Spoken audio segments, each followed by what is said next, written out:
So last night I recorded my video about Mr. Sterling and had my feelings. I was pretty much just venting, because I had to get those emotions out because they were just sitting there for so long. So I was like, let me just go to sleep. Woke up the next morning. Woke up this morning, um, getting ready to go into work. Turn on the television, and there's another fucking murder up in Minnesota. Once again captured on by a cell phone and posted on Facebook Live, which I think is incredible. You know, so this time his name is Mr. Castile, and his lady who's sitting next to him filmed his death. Just think about that for a second. So, and the cop shot him 4 times, point blank range. Point blank. And imagine that it's it. I gotta calm. I can feel my temples throbbing. It makes me and. So, and this part kills me. Here we go. That they.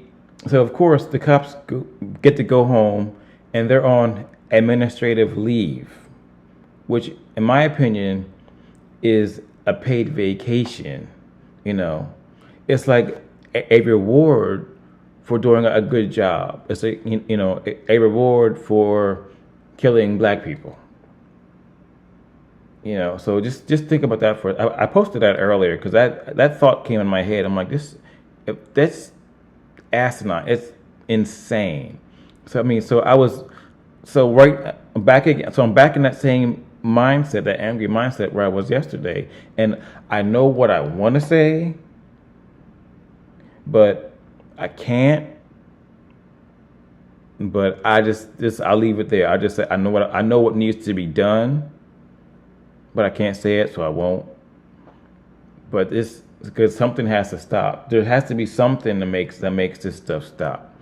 So, so then I go back to his lady, and what were her, a daughter was in the car sitting behind him, and it's like, think about it, like 5 minutes earlier, you guys were in the car talking, conversating. You could having a conversation. You could have been laughing and joking. You could have been arguing about the money, real rent, whatever. But think about that, and now your man is dead. His soul has moved on.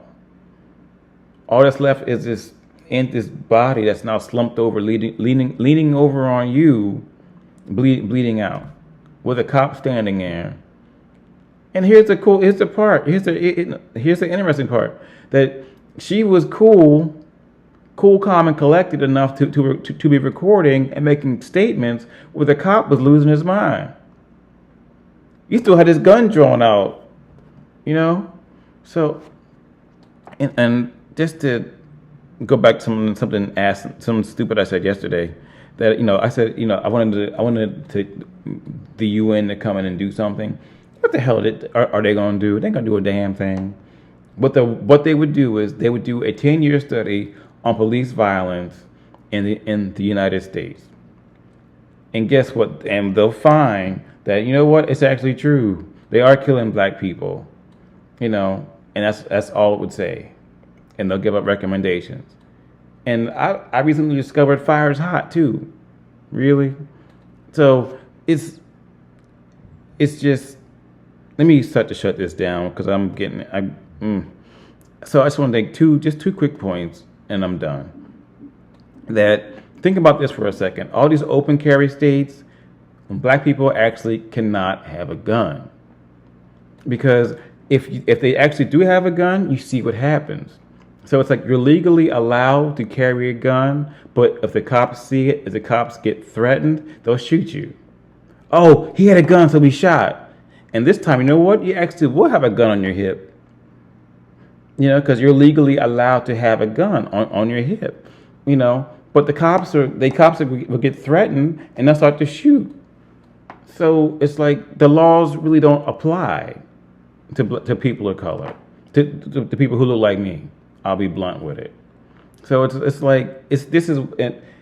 had the same laws back when slavery ended, because back then former slaves could not own firearms because they were afraid that they would turn around and shoot the former slave owners. It's like 1800, 1700, 21st century all over again. And so this is definitely white privilege on display. And my second point is a quick one. I would like for people, if you're in the sound of my voice, just to do a Google search on the 2006 report on white supremacists entering the police force. Just Google it, and you'll be shocked what you find, because they have this thing called the phrase is called ghost skins, where they've infiltrated and assimilated into police forces while still carrying these hostile beliefs towards black people and people of color. So, in my opinion, that kind of explains a lot about what's really been going on lately. And before I forget, there was more discussion. There were more articles printed about this issue in December of 2015. Just search it out. You'll see what's there, and it should make you insane. So as I was saying, it really explains a lot about what's going on, what's happening, because nowhere actually feel these police officers are doing what they are told, and they were instructed to kill through their own beliefs or the higher ups who hold these beliefs. Because the same thing because black people are 3 times more likely to die at the hands of police than white people. So it's gotta be something. Something's there. Time for this bullshit to stop. Oh, there, I'm done. Have a nice evening.